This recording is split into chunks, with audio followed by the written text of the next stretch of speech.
Hi, Kevin from Darby Training Systems. So as we progress the hip hinge pattern, the goal is to eventually groove the pattern for the deadlift exercise, which is an excellent exercise to use with most people. The deadlift is a bend pattern. It helps you pick objects up off the floor. So I have Simone here. First thing with our positioning, I'm going to get her that the bell is positioned right below her legs. What I've done here is I've created less range of motion so that I can groove the pattern. For some clients, this may be several risers where they're starting in this position, but in her case, she's got pretty good range of motion. So the height of this will be dictated by where can your client get into a good position. And the goal really is the progressive overload. It's to challenge them with greater range of motion and increasing load.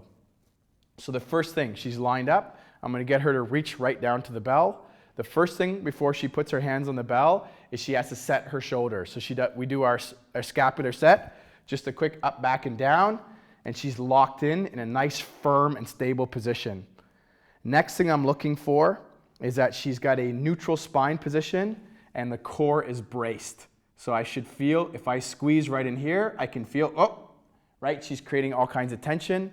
And then finally, I'm looking that she's got center of pressure on her foot, or her foot is rooted into the ground. So she's in a nice stable position. I'm just going to ask her to stand up using that hip hinge. Good. Finishing the movement and using the hip hinge to bring that bell down. So the hips go back. And you see here, this is a classic case of she is doing a knee bend instead of a hip hinge.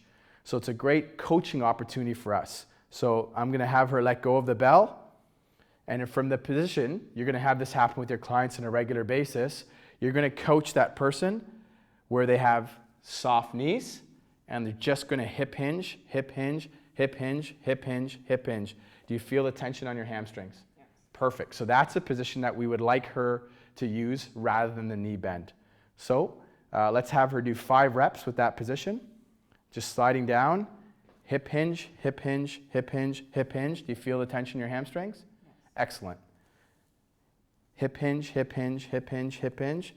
Feel the tension in your hamstrings? Perfect. Let's now hip hinge again and stay in that bottom position and put your hands onto the bell.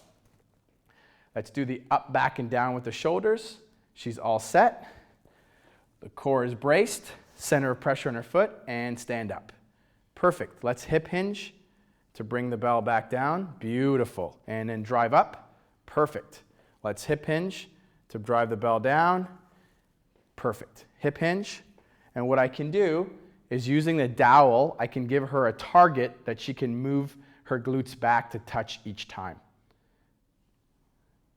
So that's our progression. If we follow our DTS 7-step system, we've grooved the pattern, now we're adding load. So using this close grip deadlift with the kettlebell, we're grooving that hip hinge pattern, we're adding some load, so we're setting our clients up for success when they do move on to a barbell. Remember, mobile to move and stable to train.